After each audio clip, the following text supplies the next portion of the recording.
السلام علیکم ورحمۃ اللہ وبرکاتہ، نحمدہ ونصلی علی رسولہ الکریم، اما بعد فاعوذ باللہ من الشیطان الرجیم، بسم اللہ الرحمن الرحیم، رب اشرح لی صدری ویسر لی امری واحلل عقدۃ من لسانی یفقہوا قولی۔ ان کے ایک اور باطل خیال کی تردید، قل من کان عدوا لجبریل، ان ساری آیات میں دراصل اللہ تعالیٰ ان کے غلط خیالات، غلط عقائد اور غلط طریقوں کا توڑ کر رہے ہیں۔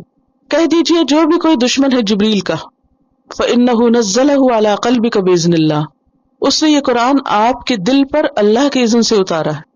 یہود کی ایک مشکل یہ تھی کہ جب نبی صلی اللہ علیہ وسلم نے یہ دعویٰ کیا کہ میرے پاس جبریل آتے ہیں، وہی لے کر آتے ہیں، تو یہ کہنے لگے کہ جبریل ہمارا تو دشمن ہے اور ہم اس کے دشمن، ہمیں جبریل نہیں پسند۔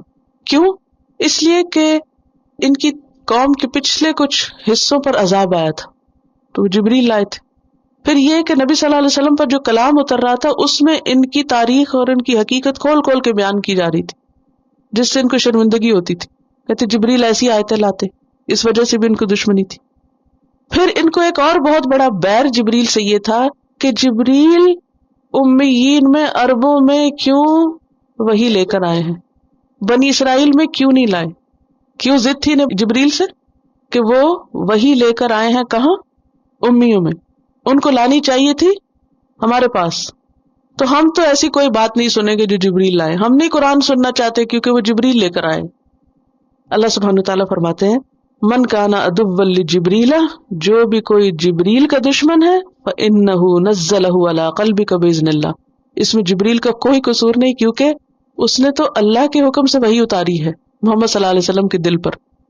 انہوں نے اپنی مرضی سے یہ سب نہیں کیا، جبریل اپنی مرضی سے عذاب نہیں لائے، جبریل اپنی مرضی سے یہ تاریخ تمہاری نہیں کھول رہے، تمہاری حقیقت کو بیان نہیں کر رہے، جبریل اپنی مرضی سے قرآن کسی بندے پر نہیں اتار رہے، اللہ کے حکم سے کر رہے ہیں جو کچھ کر رہے ہیں۔ اور پھر یہ بھی کہا جا سکتا تھا فَإِنَّهُ نَزَّلَهُ عَلَى محمد، یہ کیوں کہا عَلَى قَلْبِكَ؟ یہ اصل میں پیچھے پڑا اشربوا فی قلوبہم العجل، اس کے برعکس محمد صلی اللہ علیہ وسلم کے دل پر کیا تھا؟ قرآن کو دل میں اتارا، کیونکہ دل ایسا مقام ہے جو کسی چیز کو اگر سمیٹ لے تو وہ ہمیشہ کے لیے محفوظ ہو جاتی۔ جو چیز آپ کے دل کو لگ جائے پھر وہ آپ کو نہیں بھولتی، جو چیز آپ کو پسند آ جائے وہ پھر آپ کو ہر وقت یاد رہتی ہے، اٹھتے بیٹھتے سوتے جاگتے۔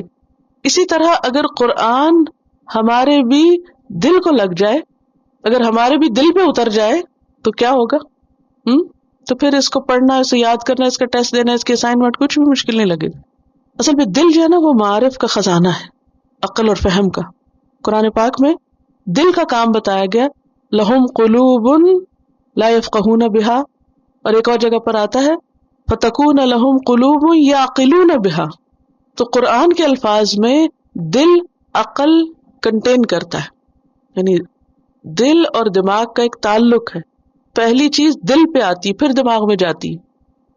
تو قرآن نبی صلی اللہ علیہ وسلم کے دل پر اترا ہے، مصدقاً، جو کنفرم کرتا ہے کس چیز کو؟ لما بین یدیہ، اس سے پہلی کتابوں کو، تورات اور انجیل کو، اور یہ ثبوت ہے اس کے برحق ہونے کا۔ اور کیا ہے قرآن؟ وہدن، ہدایت ہے، اور کیا ہے؟ وہ بشرا، خوشخبری، گڈ نیوز، للمومنین، لیکن کس کے لیے؟ مومنوں کے لیے۔ تو اس آیت سے یہ پتہ چلتا ہے کہ جبریل علیہ السلام کا ایک بہت اہم مقام ہے، اللہ کے اطاعت گزار فرشتے ہیں، اور ان کا بڑا مقام کس لیے؟ کیونکہ وہ قرآن لے کر آئے، حامل قرآن ہے۔ یعنی جبریل کی فضیلت کس وجہ سے ہے؟ قرآن لانے کی وجہ سے۔ پھر یہ بھی پتہ چلتا ہے کہ قرآن پچھلی کتابوں کی تصدیق کرتا ہے، پھر یہ کہ قرآن ہدایت ہے، پھر یہ کہ قرآن خوشی کا ذریعہ ہے۔ قرآن سے دل میں خوشی آنی چاہیے۔ ہم سب کو اپنے دل کا جائزہ لینا چاہیے کہ قرآن پڑھ کے، قرآن سن کر ہمارے دلوں میں خوشی سماتی ہے یا نہیں، کیونکہ یہ ایمان کی علامت ہے۔ قرآن سے خوشی صرف اس کو ہوگی جس کے اندر ایمان ہوگا۔ قرآن سے کراہت، بے رغبتی اور دوری اور گھبراہٹ ایمان کی کمزوری کی علامت ہے۔ اگر قرآن سن کر گھبراہٹ ہو، قرآن سن کر، قرآن پڑھ کر خوشی نہ ہو، تو یہ کس کی علامت ہے؟ ایمان کی کمزوری۔ کیونکہ اللہ سبحانہ وتعالیٰ کیا فرما رہے ہیں؟ کہ ہدم و بشرا للمؤمنین، ایمان لانے والوں کے لیے تو قرآن کیا ہے؟ ہدایت اور خوشخبری ہے۔ اپنے اپنے دلوں کا جائزہ لیں، کیا واقعی یہ بشرا ہے؟ یہ قرآن کو دیکھتے ہی، پڑھتے ہی، سنتے ہی، سمجھتے ہی، جو سمجھ آتا جائے دل کے اندر ایک خوشی کی لہر آنی چاہیے۔ پھر فرمایا من کان عدوا للہ، جو کوئی بھی ہو دشمن اللہ کا، اور اللہ کی دشمنی سے مراد کیا ہے؟ اللہ سے نفرت، بغض، اس کی عبادت نہ کرنا، وہ ملائکتی اور اس کے فرشتوں کا، وہ رسولہ اور اس کے رسولوں کا، وہ جبریل اور جبریل کا، وہ میکال اور میکائیل کا، فإن اللہ عدو للکافرین، تو وہ یاد رکھے کہ اللہ ایسے سارے کافروں کا دشمن ہے۔ اس نے دراصل اللہ کی دشمنی مول لے لی۔ اور سوال یہ پیدا ہوتا ہے کہ بات جبریل کی ہو رہی تھی، بیچ میں میکائیل کیوں آ گئے؟ میکائیل کون ہے؟ کیا کرتے ہیں؟ بارش لاتے، یس۔ اور بارش کیا کرتی؟ دھو ڈالتی ہے اور زمین کو سیراب کرتی اور نباتات اگاتی۔ تو جبریل اور میکائیل کے دو الگ الگ کام ہے۔ جبریل کیا لاتے ہیں؟ وحی، اور وحی بھی کیا ہے؟ بارش۔ وہ بھی کیا کرتی ہے؟ صفائی کرتی۔ اور کیا کرتی؟ دل کے اندر ایمان کا بیج ڈالتی۔ اور کیا کرتی؟ انسان کی پیاس کو بجھاتی۔ انسان کی روح کی تڑپ اور پیاس ہے، انسان کے دل کی جو تشنگی، تو قرآن اس کے لیے کیا ہے؟ ہدم و بشرا۔ تو ایک فرشتہ وحی لانے والا ہے اور دوسرا بارش لانے والا ہے، تو وحی اور بارش دونوں میں مواصلت۔ یہاں اسرافیل کا تو ذکر نہیں کیا۔ تو قرآن میں کوئی لفظ زائد نہیں ہے، اس کے پیچھے ایک حکمت ہے۔ اور یہ جو باتیں سمجھ آتی دل میں کیسی خوشی آتی ہے، کیونکہ مجھے آج اس سوال کا جواب ملا ہے۔ میں کتنے سالوں سے اس کے پیچھے تھی کہ جبریل کی بات ہو رہی تھی کہ جبریل کا قصہ تھا کہ وہ کیوں وہی وہاں پر لائے اور پیچھے میکائیل کہاں سے آ گئے اور کیوں آ گئے۔ تو پھر سمجھ میں آیا کہ میکائیل بارش لاتے اور بارش سے زمین کی حالت بدل جاتی، بالکل ایسے ہی جیسے زمین پر خوشی کا پیغام لاتی ہے بارش اپنی حدود کے اندر ہو، تو اسی طرح وہی دل کے لیے بارش ہے، خوشی کا ذریعہ ہے۔ قرآن بشرا ہے، اور جو ان فرشتوں سے عداوت رکھتا ہے، رسولوں سے دشمنی رکھتا ہے، فإن اللہ عدو للکافرین، اللہ سارے کافروں سے دشمنی رکھتا ہے۔ اور اللہ جس کا دشمن ہو پھر وہ کہیں بچ کے جا نہیں سکتا۔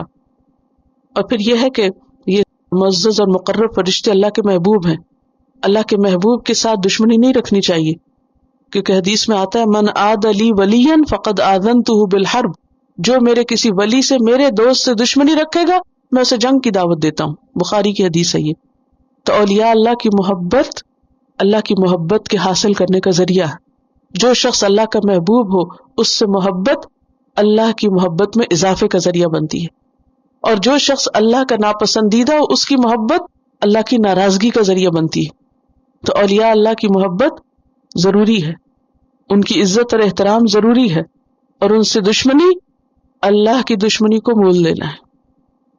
وَلَقَدْ أَنزَلْنَا إِلَيْكَ آيَاتٍ بَيِّنَاتٍ، اور البتہ تحقیق ہم نے آپ کی طرف کھلی روشن نشانیاں بھیجی، واضح احکامات بھیجے جن میں کوئی ابہام نہیں۔ وَمَا يَكْفُرُ بِهَا إِلَّا الْفَاسِقُونَ، اور نہیں انکار کرتے ان کا مگر نافرمان لوگ، فاسق لوگ۔ یہاں آیات سے کیا مراد ہے؟ یہاں مراد احکامات ہیں، کیونکہ قرآن کا ذکر پیچھے ہو رہا ہے نا، اسی ریفرنس میں قرآن مراد ہے۔ ہم نے آپ کے پاس جو قرآن بھیجا اس میں جو آیات ہیں وہ اتنی واضح ہے کہ سب کو سمجھ میں آتی، یعنی قرآن مجید ایسی چیز ہے جو سمجھ میں آنے والا ہے۔ وَمَا يَكْفُرُ بِهَا إِلَّا الْفَاسِقُونَ، لیکن ان آیات کا انکار کون کرتا ہے؟ قرآن کے حکم کو کون نہیں مانتا؟ جو فاسق، جو نافرمانی کرنا چاہتے ہیں۔ تو قرآن کا حق دینا ضروری ہے، قرآن کا حق نہ دینا کیا ہے؟ فسق۔ أَوَكُلَّمَا عَاهَدُوا عَهْدًا، ان بنی اسرائیل کا حال یہ ہے کہ انہوں نے جب بھی اللہ سے کوئی وعدہ کیا، جب بھی کوئی وعدہ کیا، نَبَذَهُ فَرِيقٌ مِّنْهُمْ، تو ایک گروہ نے اس وعدے کو پھینک دیا، بل اکثرهم لا یؤمنون، بلکہ اکثر ایمان نہیں لاتے۔ یہ کون سا عہد تھا جو انہوں نے کیا تھا؟ ایک عہد اللہ سے کیا تھا اور ایک عہد نبی صلی اللہ علیہ وسلم سے کیا تھا۔ نبی صلی اللہ علیہ وسلم جب مدینہ میں گئے تھے تو ایک ٹریٹی ہوئی تھی، ایک میثاق ہوا تھا، مشہور میثاق ہے تاریخ میں۔ کیا نام ہے اس کا؟ میثاق مدینہ، ٹریٹی آف مدینہ۔ اس میں 3 گروہ تھے، ایک مشرکین عرب جو مدینہ میں تھے، ایک یہود تھے، اور تیسرے مسلمان، نبی صلی اللہ علیہ وسلم، آپ اور آپ کے ساتھی، ان تینوں کے درمیان ایک ایگریمنٹ ہوا تھا، اور وہ ایگریمنٹ کیا تھا؟ اس کے کئی شکے کلازز ہیں، لیکن اس سے ایک اہم بات یہ تھی کہ اگر باہر سے کوئی حملہ آور ہوگا تو کیا کریں گے؟ سارے مل کر اس کا مقابلہ کریں گے۔ لیکن کیا ہوا جنگ بدر میں، جنگ احد میں اور بعد میں؟ کبھی یہود نے آپ کے ساتھ مل کر جنگ کی مشرکین مکہ کے خلاف؟ نہیں۔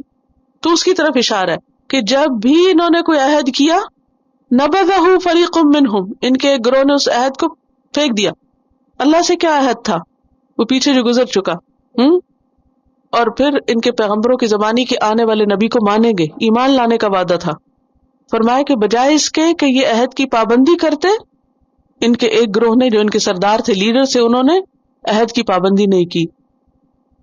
تو اب یہ ہے کہ پوری قوم میں سے پہلے تو لیڈرز کو پکڑا، پھر کہا بل اکثرہم لا یؤمنون، بلکہ ان کے اکثر نہیں ایمان لاتے، پھر عوام کو بھی کہ وہ بھی ساتھ دے دیتے ہیں۔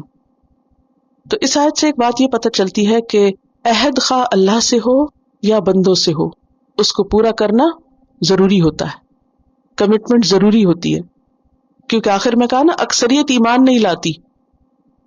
تو ایمان اور عہد لازم و ملزوم ہے۔ حدیث میں آتا ہے لا ایمان لمن لا عہد لہ، اس کا ایمان نہیں جو عہد نہ پورا کرے، جو وعدہ پورا نہ کرے اس کا ایمان ہی کوئی نہیں۔ وہ کون ہے؟ بے ایمان، اردو میں کہتے ہیں نا بے ایمان۔ تو بے ایمان ہم کہتے ہیں دھوکے باز کو، یعنی جو غدر کرے، دھوکا کرے، وعدہ نہ پورا کرے۔ اوفوا بالعہد ان العہد کان مسئولا، وعدہ پورا کرو کیونکہ وعدہ کی پوچھ ہوگی۔ اور منافق کی علامتوں میں سے کہ وعدہ کر کے اس کو توڑ دے۔ ولما جاءہم رسول من عند اللہ، اور جب ان کے پاس ایک رسول اللہ کی طرف سے آ گیا، کون سا رسول؟ محمد صلی اللہ علیہ وسلم، مصدق لما معہم، جو ان کے پاس جو کچھ تھا اس کی تصدیق کر رہا تھا، یعنی وہ ان کے خلاف نہیں جا رہا تھا، ان کی کتابوں کی تصدیق کر رہا تھا، اس کو کنفرم کر رہا تھا۔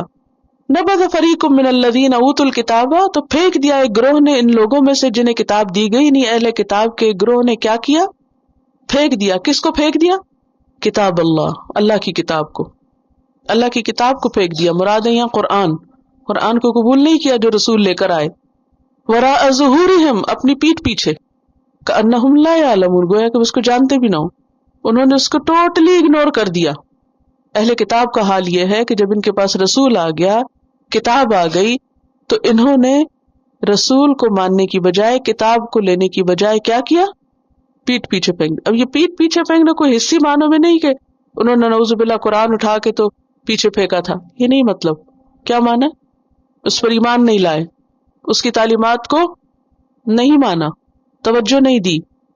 کأنہم لا یعلمون، ایسا برتاؤ کیا گویا ان کو تو خبر ہی نہیں تھی کہ کسی رسول کو آنا ہے یا کسی کتاب کو آنا ہے۔ اب یہ تو ان کا حال تھا، ان کے ایک گروہ کا، کہ حق پہچاننے کے بعد ایسا بہیو کیا گویا کہ حق کا پتہ ہی نہ ہو، خبر ہی نہ ہو۔ تو کوئی بھی عالم نہیں کہلا سکتا جب تک کہ وہ اپنے علم کی عملی تصدیق نہ کرے۔ ہمارا حال کیا ہے؟ اللہ کی کتاب کے ساتھ کیا سلوک ہے؟ قرآن کی فریاد پڑھیے گا۔ آج مسلمانوں کی اکثریت کیا کر رہی ہے؟ ہماری آئندہ نسلوں کا کیا حال ہے؟ کتنے بچوں کو پتا کہ رسول کون تھے، کب آئے تھے، کیا کرتے تھے، کتاب میں کیا لکھا ہوا ہے؟ کأنہم لا یعلمون، پتہ ہی نہیں کہ اس کے اندر کیا ہے، یہ کیا کہتی ہے۔ ہر گھر میں قرآن موجود ہے، لیکن کتنے مسلمانوں کو آج پتا ہوگا کہ اس پہ کیا لکھا ہوا ہے؟ یہی پیٹ پیچھے پھینکنا ہے۔ سارے کام سامنے ہیں، ہر چیز امپورٹنٹ ہے، کیا نہیں امپورٹنٹ؟ قرآن، وہ بعد میں کریں گے، پیچھے کیا بعد میں کریں گے، پھر کر لیں گے، پھر پڑھ لیں گے، پھر جان لیں گے، پھر سمجھ لیں گے، پھر صحیح، پھر صحیح، پھر صحیح، آج نہیں کل سے، کل نہیں پرسوں سے، بس کرتے کرتے یہ عمر آ گئی اور ابھی تک نہیں پتا یہ کتاب کیا کہتی، اور اب بھی تیار نہیں کہ کچھ وقت اس کے لیے لگا لیں، تھوڑی سی محنت کر لیں۔ کتنے لوگ ہم اس ساگا میں، اور کتنوں تک یہ پیغام پہنچ رہا ہے، کتنے اس کام میں لگے کہ ہفتے میں ہی 1 یا 2 دن اس کام کو لگائیں۔ ہم سب کا فرض ہے کہ ان کو بھولا ہوا سبق یاد دلائیں۔ ہم اس حال میں دنیا سے نہ جائیں کہ کأنہم لا یعلمون، گویا پتہ ہی نہ ہو کہ یہ کیا تھا۔ اور کیا کرنے لگ گئے تھے وہ؟ واتبعوا ما تتلو الشیاطین علی ملک سلیمان، وہ پیچھے پڑ گئے، اللہ کی کتاب چھوڑ کر کچھ اور کرنے لگ گئے۔ کس چیز کے پیچھے؟ ما تتلو الشیاطین، جو پیچھے لگے ہوئے تھے شیاطین، علی ملک سلیمان، سلیمان علیہ السلام کے دور حکومت میں۔ آپ سب کو معلوم ہے کہ سلیمان علیہ السلام اللہ کے پیغمبر تھے، بہت بڑی بادشاہت تھی ان کے پاس، ان کے لیے جنات مسخر کیے گئے تھے، شیاطین بیڑیوں میں تھے، بناء و غواص کچھ عمارتیں بناتے تھے، کچھ غوطے لگاتے تھے، سمندروں کے اندر سے چیزیں نکال کے لاتے تھے. یہ سب کچھ سلیمان علیہ السلام کے لیے مسخر کیا گیا. ہوا مسخر کی گئی تھی ان کے لیے، پہاڑ اور بہت سی اور چیزیں. تو یہ سب کیا تھا؟ دراصل اللہ کا فضل تھا ان پر. شیطانوں نے لوگوں کے دل میں کیا ڈالا کہ یہ جادو کے زور سے انہوں نے سب کچھ کر رکھا ہے. سلیمان علیہ السلام کے پاس اتنی طاقت کہاں سے آئی ہے؟ جادو کے زور سے آئی. لہٰذا وہ اس دور میں بھی، یعنی سلیمان علیہ السلام کے دور میں بھی کیا کرنے لگ گئے؟ جادو سیکھنے سکھانے.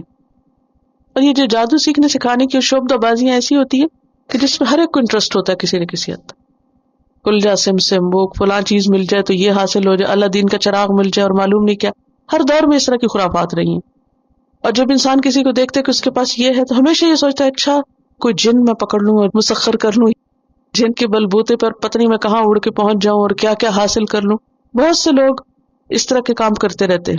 وہ سمجھتے جنوں کے پاس شاید ہمارے سے زیادہ طاقت ہے، یا جادو کے بل پر انسان وہ حاصل کر سکتا ہے کہ جو عام طور پر نہیں حاصل کیا جا سکتا. تو یہ ہمیشہ سے انسان کی ویکنس رہی ہے. اور جادو ہوتا بھی کیا ہے کہ انسان کے تخیل پہ اثر انداز ہوتا ہے، اس کی سوچ پہ. اور پھر بعض اوقات اگر کوئی چیز ہوتی بھی نظر آئے تو اس کے بعد ایک خوف آتا ہے انسان کے اندر. قرآن مجید میں موسیٰ علیہ السلام اور جادوگروں کا مقابلہ تھا. وَاسْتَرْهَبُوهُمْ، انہوں نے ان کو مرعوب کر دیا. تو انسان اس طرح کی شعبدہ بازیوں سے مرعوب بھی بہت جلدی ہوتا ہے، یہ جو میجک کے ہوتے ہیں طریقے. تو اب بنی اسرائیل نے کیا کیا؟ قرآن چھوڑ کے، اللہ کی کتاب چھوڑ کے کن چیزوں میں دلچسپی لینی شروع کر دی؟ جادو، ٹونے، طلسمات، عملیات، تعویذ، گنڈے اور اس طرح کی چیزوں کے پیچھے پڑ گئے. اور یہ کب سے ہو رہا تھا؟ سلیمان علیہ السلام کے زمانے سے، جب اس دور میں شیاطین وہ سب کچھ جو سلیمان کے پاس اللہ کے اذن سے تھا اسے جادو کے بل پہ حاصل کرنے کی کوشش کر رہے تھے. وما کفر سلیمان، سلیمان نے کفر نہیں کیا، انہوں نے کوئی جادو نہیں کیا تھا. ولکن الشیاطین کفروا، لیکن شیطانوں نے کفر کیا تھا. یعلمون الناس السحر، کیا تھا یہ کفر؟ وہ سکھاتے تھے لوگوں کو جادو. وما انزل علی الملکین، اور جو اتارا گیا تھا دو فرشتوں پر، ببابل، بابل کے شہر میں، ہاروت و ماروت، ہاروت اور ماروت پر. جیسے قوم لوط کے پاس فرشتے آزمائش بن کے آئے تھے نا، کیسے خوبصورت لڑکوں کی شکل میں، تو قوم ان کے پیچھے پڑ گئی. اسی طرح بنی اسرائیل کے لیے ہاروت ماروت آزمائش بن کے آئے تھے، وہ جادو سکھانے. وما یعلمان من احد، اور وہ نہیں سکھاتے تھے کسی ایک کو بھی، حتی یقولا، یہاں تک کہ وہ کہہ دیتے، انما نحن فتنۃ، کہ ہم تو فتنہ ہے، آزمائش ہے. فلا تکفر، تم کفر مت کرو. انسان کی آزمائش عموماً اسی چیز سے ہوتی ہے جس سے اس کا دلی لگاؤ ہوتا ہے. تو ان کے اندر ایک تھرل تھی، ایک شوق تھا کہ ہم کسی طرح یہ طلسم سیکھیں، جادو سیکھیں. لہٰذا جب انہیں پتہ چلا کہ دو فرشتے اترے آسمان سے صرف جادو سکھانے تو دوڑ پڑے. انہیں یہ یاد نہ رہا کہ یہ آزمائش ہے. حالانکہ وہ جب جاتے تھے سیکھنے بیٹھتے تو وہ پہلے کہتے تھے دیکھو ہم سکھائیں گے لیکن ہم تمہاری آزمائش ہیں، فلا تکفر، کفر نہ کرو. لیکن پھر بھی یہ باز نہ آتے. فَيَتَعَلَّمُونَ مِنْهُمَا مَا يُفَرِّقُونَ بِهِ بَيْنَ الْمَرْءِ وَزَوْجِهِ، وہ سیکھتے تھے ان دونوں سے وہ جادو جس کے ذریعے شوہر اور بیوی میں جدائی ڈالیں. اور یہ جادو کی بدترین قسم ہے، سب سے بدترین قسم کی، جس کے ذریعے شوہر اور بیوی میں علیحدگی کر دی جائے. وما هم بضارین به من احد، اور وہ کسی کو بھی نقصان نہیں دے سکتے تھے الا باذن اللہ، مگر اللہ کے اذن سے. تو اس سے کیا پتہ چلتا ہے کہ کسی کو جادو سے نقصان نہیں ہوتا مگر یہ کہ اللہ کا اذن ہو. یہ اسی طرح جیسے کوئی وائرس آپ کو نقصان نہیں دیتا، آپ کو بیمار نہیں کر سکتا جب تک کہ اللہ کا اذن، ورنہ تو کیا ہر ایک ہی بیمار پڑ جائے؟ تو ہوتا نا جب کوئی بھی وبا پھیلتی ہے تو سب تو نہیں بیمار ہوتے. وَيَتَعَلَّمُونَ مَا يَضُرُّهُمْ وَلَا يَنْفَعُهُمْ، اور وہ کچھ سیکھتے تھے جو ان کو نقصان دیتا تھا اور ان کو فائدہ نہ دیتا تھا. تو اس سے کیا پتہ چلتا ہے کہ جادو کا نقصان زیادہ ہے، فائدہ کم. وَلَقَدْ عَلِمُوا، اور ان کو معلوم تھا، کس کو؟ بنی اسرائیل کو. لَمَنِ اشْتَرَاهُ، جو بھی اسے خریدے گا، جو بھی یہ جادو سیکھے گا، مَا لَهُ فِي الْآخِرَةِ مِنْ خَلَاقٍ، اسے آخرت میں کچھ نہیں ملے گا، اس کے سارے عمل برباد ہو جائیں گے. انہیں سب پتا تھا، پھر بھی یہ غلط کام کر رہے تھے. وَلَبِئْسَ مَا شَرَوْا بِهِ أَنفُسَهُمْ، کتنی بری تھی وہ چیز جس سے انہوں نے اپنے آپ کو بیچ ڈالا، یعنی اپنی آخرت داؤ پہ لگا دی. لو کانوا یعلمون، کاش وہ جانتے ہوتے۔ تو اس آیت سے یہ پتہ چلتا ہے کہ بنی اسرائیل حضرت سلیمان علیہ السلام کے زمانے میں بھی اور اس کے بعد بھی آل اوور دا ہسٹری جتنا بھی وقت گزرا، حتیٰ کہ نبی صلی اللہ علیہ وسلم کے زمانے میں بھی کس کام میں ملوث تھے؟ جادو کرنے کرانے میں۔ اور اس میں ایک مشہور شخص تھا لبید بن عاصم، جس نے نبی صلی اللہ علیہ وسلم پر بھی جادو کیا تھا۔ پھر یہ ہے کہ اللہ سبحانہ وتعالیٰ یہاں پر سلیمان علیہ السلام کی برات بیان کرتے ہیں کہ وہ معصوم نبی تھے، انہوں نے کفر نہیں کیا۔ پھر یہ بات بھی یاد رکھیے کہ جادو کفر ہے، اور جادو کی تعلیم دینا بھی کفر ہے۔ اگر کوئی شخص خود جادو نہ کرے، کسی اور کو سکھائے، تو وہ بھی جرم ہے۔ اور کفر کیوں ہے؟ کیونکہ اس میں شیاطین سے مدد لی جاتی ہے، ان سے التجائیں کی جاتی ہیں، یعنی ان کو استعمال کیا جاتا ہے اس میں۔ اور پھر اس لیے بھی منع ہے کہ دوسرے انسان کو تکلیف ہوتی ہے اس سے جس پر کیا جاتا ہے، یہ دوسرے کو نقصان دینا ہے۔ پھر ایک اور بات یہ سوال یہ پیدا ہو سکتا ہے کہ فرشتے تو غلط کام نہیں کرتے، تو جادو اگر کفر ہے اور اتنا بڑا جرم ہے تو وہ کیوں سکھاتے تھے؟ وہ اللہ کے اذن سے سکھاتے تھے، وہ فتنہ تھے۔ دیکھیے اللہ کے سوا کسی کو سجدہ جائز نہیں، لیکن فرشتوں سے کیا کہا گیا کہ کس کو سجدہ کرو؟ آدم کو۔ انہوں نے کیوں کیا؟ اللہ کا حکم سمجھ کے۔ تو یہاں بھی یہ دونوں فرشتے سکھا رہے تھے اللہ کا حکم سمجھ کر۔ پھر اسی طرح آپ دیکھیں قتل حرام ہے، لیکن حضرت ابراہیم کو خواب آیا کہ کیا کرو؟ بیٹے کو ذبح کر۔ تو یہ کیا تھا دراصل؟ اللہ کا حکم۔ پھر یہ ہے کہ جادو اس وقت تک نقصان نہیں دیتا جب تک کہ اللہ کا اذن نہ ہو، لیکن یہ یاد رکھیے کہ اگر اللہ کا اذن ہو تو نقصان بھی دیتا ہے، یعنی جادو سے نقصان ہو سکتا ہے لیکن باذن اللہ، اور کبھی محدود فائدہ بھی ہو سکتا ہے۔ لیکن یاد رکھیے کہ بعض اوقات اللہ تعالیٰ حرام کے راستے اس لیے آسان کر دیتے ہیں کہ بندے کے لیے آزمائش ہو، تو انسان کو محتاط رہنا چاہیے اور غلط طریقے اختیار نہیں کرنے چاہیے۔ پھر یہ یاد رکھیے کہ نفع نقصان کا اصل مالک بہرحال اللہ سبحانہ وتعالیٰ ہے۔ کسی کے اوپر اگر ایسی تکلیف ہو، کسی کو جادو کا اثر محسوس ہو، یعنی سبب معلوم نہ ہو لیکن انسان بیمار ہو، صحت ہی نہ ہو رہی، کوئی وجہ ہی نہ پتہ چل رہی، تو ایسی صورت میں انسان کو جادوگروں کے پاس جا کے علاج نہیں کرانا چاہیے۔ کیا کرنا چاہیے؟ اللہ سے دعا کرنی چاہیے۔ قرآن پاک میں اللہ تعالیٰ فرماتے اَمَّن يُجِيبُ الْمُضْطَرَّ إِذَا دَعَاهُ وَيَكْشِفُ السُّوءَ، کیا ہے کوئی جو بے قرار کی پکار سنے اور تکلیف دور کرے؟ یعنی سوائے اللہ کے وہی کر سکتا ہے۔ اگر اس کے اذن سے تکلیف ہوئی تو اسی کے اذن سے شفا ہوگی، کسی جادوگر کے ہاتھ میں شفا نہیں ہے، کیونکہ بعض لوگ کیا کہہ کے جادو شروع کرا دیتے، توڑ کر آ رہے ہیں، اور وہی کام کرتے ہیں جو پہلے ہوا۔ ایک نے غلط طریقے سے کیا، دوسرے اس کے توڑ میں وہی جادو کر لیا۔ تو کوئی طریقہ جادو کے توڑ کا جو خود جادو ہو وہ ٹھیک نہیں۔ نبی صلی اللہ علیہ وسلم نے موعظتین سے علاج کیا، تو کیا کرنا چاہیے؟ موعظتین پڑھنی چاہیے۔ اور پھر یہ ہے کہ جادو کا کرنا کرانا سیکھنا سکھانا کیا ہے؟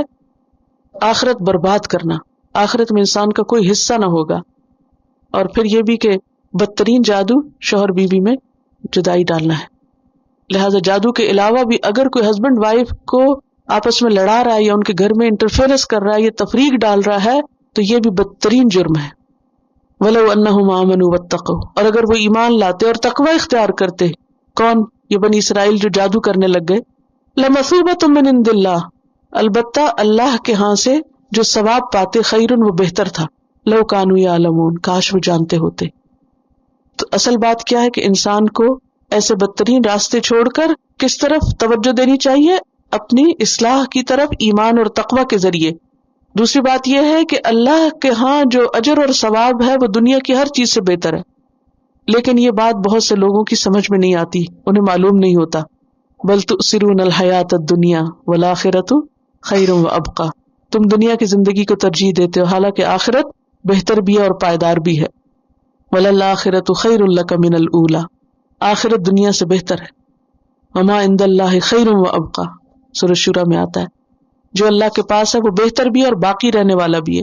تو اصل علم کیا ہے کہ انسان کو یہ سمجھ آ جائے کہ آخرت دنیا کے مقابلے میں بہتر ہے۔ لو کانوا یعلمون، کاش ہمیں یہ پتہ چل جائے۔ جادو کے موضوع پر ایک پوری کیسٹ ہے، جادو حقیقت اور علاج، وہ آپ سن سکتے ہیں اور مزید تفصیلات جان سکتے ہیں۔ میں نے جان بوجھ کے اس ٹاپک کو اوائڈ کیا ہے تاکہ ہم اصل مقصد پر فوکس کریں، لیکن یہ ایک حقیقت ہے کہ بہرحال دنیا میں خیر کے ساتھ ساتھ شر بھی ہے، تو شر بھی بعض اوقات انسان کے اوپر اثر انداز ہوتا ہے۔ اس سے بچنے کے لیے انسان کو اللہ کی پناہ میں آنا چاہیے، دعائیں پڑھنی چاہیے، صبح شام کی دعائیں، حفاظت کی دعائیں، آیت الکرسی اور اس طرح کی چیزیں جو ہے یہ انسان کو اللہ کی پناہ میں دیتی ہیں اور بہت سے شر سے محفوظ رکھتی ہیں۔ اللہ تعالی ہم سب کا حامی و ناصر۔ کوئی سوال کہیں سے کچھ سمجھ میں نہ آیا ہو؟ 102 وَيَتَعَلَّمُونَ مَا يَضُرُّهُمْ وَلَا يَنفَعُهُمْ، اور وہ سیکھتے تھے جو ان کو نقصان دیتا تھا، یعنی جادو کا سیکھنا انسان کے لیے نقصان دہ ہے۔ کیوں؟ اس لیے کہ سیکھتے ہی انسان کا ایمان چلا جاتا ہے، خاص طور پر اگر اس جادو کے طریقے میں جنات سے مدد لینا ہو یا ان کی پناہ لینا ہو یا ان کی مرضی کے مطابق کوئی ایسا کام کرنا کہ جو اللہ کی مرضی کے خلاف ہو، تو یہ ساری چیزیں انسان کو نقصان دیتی ہیں اس کے دین میں۔ دوسری بات یہ ہے کہ عموماً جادو جن مقاصد کے لیے کیا جاتا ہے وہ دوسرے کو تکلیف دینے کے لیے یا تو حسد کی وجہ سے کیا جاتا ہے یا کسی دشمنی اور عداوت کی وجہ سے، اور خاص طور پر یہاں جو بتایا گیا کہ ما یفرقون بہ بین المرء وزوجہ، خاندان کو توڑنے کے لیے، گھر برباد کرنے کے لیے، تو ایسی چیز جو تھی وہ سراسر نقصان دہ تھی، کہ وہ سیکھتے تھے جو نقصان دیتا تھا، کیونکہ وہ کیا سیکھتے تھے، کیا کرتے تھے؟ ما یفرقون بہ بین المرء وزوجہ۔ آپ نے وہ حدیث سن رکھی ہوگی جس میں آتا ہے کہ ابلیس ہر روز رات کو اپنا تخت جو ہے وہ پانی پہ جماتا ہے اور دنیا بھر سے شیاطین اس کے پاس آتے ہیں اور وہ اپنے اپنے کاموں کی رپورٹ دیتے ہیں۔ کوئی کہتا ہے میں نے قتل کروا دیا، کوئی کہتا ہے میں نے چوری کرائی، ڈاکہ ڈلوایا، فساد کرایا، تو وہ ہر ایک کو کہتے تم نے کچھ بھی نہیں کیا۔ یعنی بڑے بڑے جرائم جو دنیا میں ہوتے ہیں ان کی رپورٹ جب ابلیس کے پاس جاتی ہے تو وہ کیا کہتا ہے؟ یہ تو کچھ بھی نہیں۔ جب کوئی شیطان آ کے یہ بتاتا ہے کہ میں نے ہسبینڈ وائف میں جھگڑا کرایا ہے، ان میں لڑائی کرائی ہے، ان میں فساد کرایا ہے، تو وہ اٹھ کے اسے گلے سے لگا دیتا ہے اور اپنا تاج اتار کے اس کے سر پہ پہناتا ہے کہ اصل کام تم نے کیا ہے۔ یعنی دنیا میں خرابی کے بہت سے کام ہیں، بگاڑ اور فساد کے بہت سے کام ہیں، لیکن سب سے بڑا بگاڑ کیا ہے؟ گھر کا بگاڑ، خاندان کا بگاڑ، ہسبینڈ وائف کے درمیان فساد۔ یہ بگاڑ کیوں بڑا ہے؟ کیونکہ خاندان پر معاشرے کے سکون کا انحصار ہے، اور اگر گھر ٹوٹیں گے، میاں بیوی کے درمیان نفرت ہوگی، تو اس سے صرف دو لوگوں کا نقصان نہیں ہوگا، آگے ان کے بچے، دو خاندان، اور پھر دونوں کے درمیان جو نفرت ہے وہ ان کے باقی کاموں پر بھی اثر انداز ہوگی، وہ نفرتیں بچوں تک منتقل ہوں گی اور پھر بچے اس سے متاثر ہوں گے، پھر وہ بچے نفسیاتی مریض بنیں گے اور وہ نفسیاتی مریض آگے نسلوں کو مزید بگاڑیں گے۔ وہ ایک چین ری ایکشن شروع ہو جاتا ہے۔ وہ خرابی محض ایک خرابی نہیں ہوتی۔ ایک گھر کے اندر جب ماں باپ میں لڑائی ہوتی ہے، آپ نے اگر کوئی اپنے قریب میں ایسے مثال دیکھی ہوگی تو آپ دیکھیں کہ بچوں کے دل پہ کیا گزرتی۔ ہر وہ شور ہنگامہ جو ماں باپ آپس میں کرتے ہیں وہ بچوں کے معصوم دلوں پر کیا اثرات چھوڑتا ہے۔ حتیٰ کہ جب ماں باپ کے آپس میں موڈ بھی آف ہوتے ہیں تو وہ بھی بچوں کو غمگین کرتے ہیں، وہ ان کو دکھی کرتے ہیں اور اس سے وہ نفسیاتی مریض بنتے ہیں۔ پھر ان کے اندر ایسی ہڈن ڈیزیزز پیدا ہو جاتی ہیں کہ جس کا ریونج وہ اور لوگوں سے لیتے ہیں اور آئندہ آنے والے اپنے بچوں سے لیتے ہیں، اپنے خاندانوں سے لیتے ہیں۔